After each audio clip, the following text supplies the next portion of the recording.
ओम श्री नारायण नारायण नारायण। आज का विषय है समाज में संस्कृति का क्षरण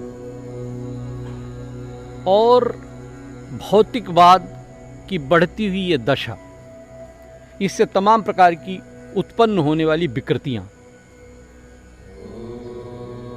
संस्कृति का प्रादुर्भाव कहां से हुआ? संस्कृति का प्रादुर्भाव संस्कृत से हुआ है। हमने पूरे समाज को एकजुट रखने के लिए एक व्यवस्था बनाई। ये व्यवस्था सिर्फ भारत देश में ही देखने को मिलती थी। वेद में एक व्यवस्था दी गई है, क्या? जन्मना जायते शूद्रः कर्मणा द्विजुच्यते। किसी का जातिगत कोई अधिकार नहीं है, मात्र कर्मगत अधिकार है। और इसका परिणाम हमारे सामने है कि हमारे समाज ने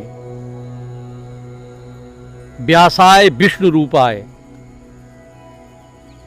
व्यास जी को विष्णु की पदवी दी, वाल्मीकि जी को महर्षि की संज्ञा दी। अगर यह व्यवस्था जातिगत होती तो निश्चित रूप से व्यास जी को विष्णु की पदवी नहीं दी जाती। दूसरा विषय है जो आम चर्चा में है कि ब्राह्मणों ने समाज को अच्छी दिशा न देकर इस दुर्दशा तक पहुंचाया। मेरा मानना यह है कि यह कथन बिल्कुल राजनीति से प्रेरित है। ब्राह्मण ने जब व्यवस्था बनाई तो उसने अपने लिए मालूम क्या रखा? अगर आप कहते हो कि यह सारी व्यवस्था ब्राह्मण द्वारा बनाई गई, तो ब्राह्मण ने अपने खाते में क्या रखा? छत्रिन को पन युद्ध जुबा, दल साज चढ़े गजबाज नहीं। वैश्य को वाणिज्य और कृषि, पन शूद्र को सेवन साज नहीं। विप्रन को पन है जो यही, सुख संपत्ति से कछु काज नहीं। कह पढ़िबो कह तपोधन है, कन मांगत बांभने लाज नहीं। ब्राह्मण ने अपने लिए मालूम क्या मांगा? अपने लिए क्या व्यवस्था की? विप्रन को पन है जो यही, सुख संपत्ति से कछु काज नहीं। अपने लिए न सुख रखा न संपत्ति रखी। कह पढ़िबो, या तो विद्या अध्ययन करे और या फिर भिक्षावृत्ति करके अपना जीवन यापन करे। तो ये कहना बड़ा अतिशयोक्ति है और मैं समझ रहा हूं बहुत ही हल्की बात है कि ब्राह्मण ने ये जातिगत व्यवस्था की संरचना दी। ब्राह्मण हमेशा कर्मवादी रहा। हमने तो आज के समय में भी कोई भी सनातन परिवार तब पानी पीता है, जल ग्रहण करता है जब वो अपने आराध्य क्षत्रिय कुल में जन्मे तथा कथित भगवान श्री राम को, जो यादव लोग कहते हैं कि भगवान श्री कृष्ण यादव थे, यदुवंशी भगवान श्री कृष्ण को जब तक भोग नहीं लगा लेता तब तक पानी नहीं पीता। तो कैसे ब्राह्मण जातिवादी हुआ? जब हमने, यदि ये समाज आज का ये मानता है कि इन सब ग्रंथों की रचना ब्राह्मणों ने की, यद्यपि मैं ऐसा नहीं मानता। इन सब ग्रंथों की रचना विद्वानों ने की, वो जातिगत विद्वान नहीं। चाहे व्यास जी हुए, हमारे सबसे बड़े ग्रंथ के रचनाकार व्यास जी हैं। अगर जातिगत व्यवस्था होती तो वो तो ब्राह्मण कुल में जन्म नहीं लिए। रामायण, जिसे प्रत्येक घर में, हिंदू के प्रत्येक घर में पूजा जाता है, ऐसे वाल्मीकि जी किसी ब्राह्मण जाति में तो नहीं जन्म लिए, लेकिन महर्षि की संज्ञा दी गई। हम उन्हें प्रणाम करते हैं।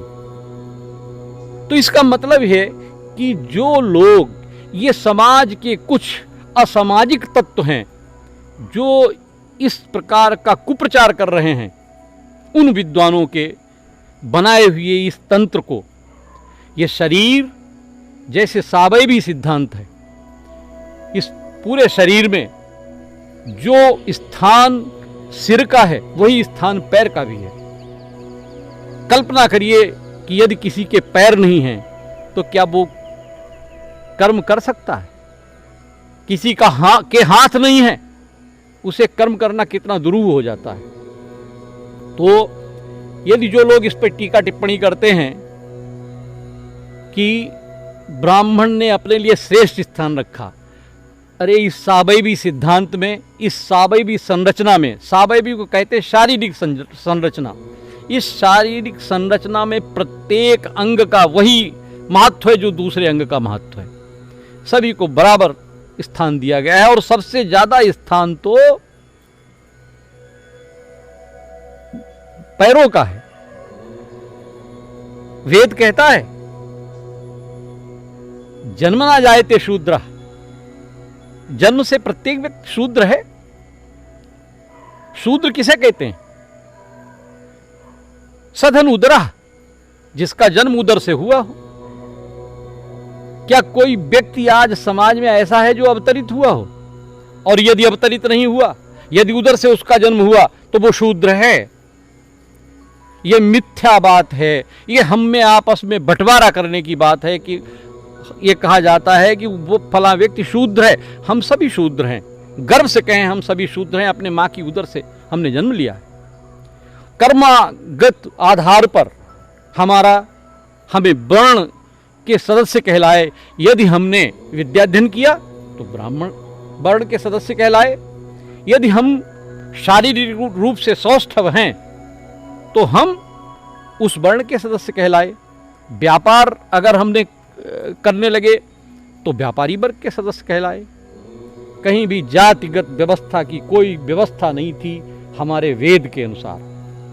वेदों में व्यवस्था सावयवी सिद्धांत के अनुसार थी और मैं समझ रहा हूं कि जब से उस व्यवस्था पर प्रहार किया गया तब से ही समाज में इस प्रकार की विकृतियां पैदा हुई।